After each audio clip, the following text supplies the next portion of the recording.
not sure how IASAS is supposed to go, but what's really cool about today is that you guys get to represent our school in ways that no other student in history has ever done, right? Ever. So how was IASAS different from last year?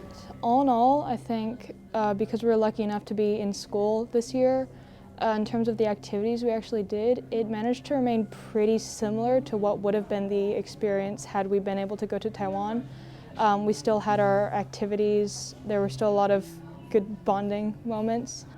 Well, I think the biggest difference was that it was over Zoom, so it wasn't really physical. So the dynamic of actually debating and talking with people was a really different experience, but personally I think a constructive one. So it's definitely different from last year. Last year we were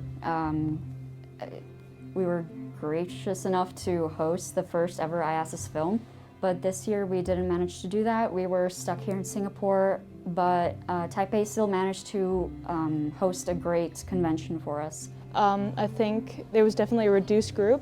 I think the trade-off for getting to meet new people was getting to spend some extra time with a bunch of people that I already know really well. So as IASAS film delegates, we had the challenge, a 48-hour challenge, to create a film that adhered to 2 prompts. It had to include time, or a watch or a clock in some sense, as well as the line, "It didn't have to be this way." In life, in general, you have to get used to new ways of doing things. So I thought that it was a unique experience, but hopefully one I wouldn't want to redo.